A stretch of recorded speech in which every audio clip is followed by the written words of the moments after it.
მე ბიზნესის სფეროში წარმატების მწვერვალების მიღწევა შევძელი. ბევრს მიაჩნია, რომ ჩემი ცხოვრება ის წარმატების განსახიერებაა, მაგრამ ვაღიარებ, რომ სამსახურს იქით, ცოტა რამ თუ მაბედნიერებს და საერთოდ სიმდიდრე ეს მხოლოდ ცხოვრების ფაქტია, რასაც შევეჩვიე. წევარ საავადმყოფოს ლოგინზე და მთელს ჩემს ცხოვრებას ვიხსენებ. ახლა კი მივხვდი, რომ ის სიმდიდრე, რომელიც ასე ვამაყობდი, ყველანაირი მნიშვნელობა დაკარგა. როდესაც მწვანე შუქს ვუყურებ, რომელიც აპარატიდან მოდის და მისთვის დამახასიათებელ მექანიკურ ხმას უსმენ, გრძნობ სიკვდილის მოახლოებას და ღმერთის სუნთქვას. ახლა, როდესაც საკმარისად გვაქვს ფული, დროა დავფიქრდეთ, ცხოვრების სრულიად სხვა საკითხებზე, რომლებიც სიმდიდრესთან არანაირ კავშირში არაა. ცხოვრებაში გაცილებით უფრო მნიშვნელოვანი საკითხებია.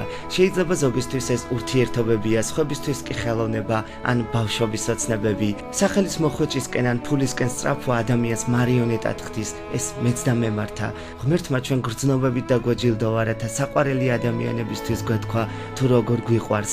სიმდიდრე, რომელიც მე ცხოვრებაში მოვიხვეჭე, თან ვერ წავიღებ. ყველაფერს, რასაც თან წავიღებ, ეს მხოლოდ მოგონებებია, რომლებიც სიყვარულთანაა დაკავშირებული. აი ეს არის ნამდვილი სიმდიდრე, რომელიც თან უნდა გქონდეთ, გაძლევდეთ წინსვლის ძალას. სიყვარულს ყველაფრის დაძლევა შეუძლია.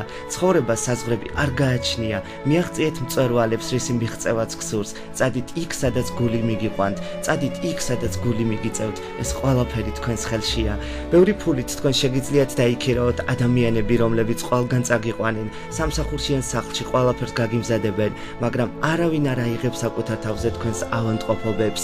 მატერიალურ საგნებს, რომლებსაც ჩვენ ხელიდან ვუშვებთ, კარგავთ. კიდევ შეიძლება ვიპოვოთ, გამოვიმუშაოთ, მაგრამ არის ერთი რამ, რომლის დაკარგვის შემდეგაც მას უკან ვეღარ დაიბრუნებ. ეს ცხოვრებაა.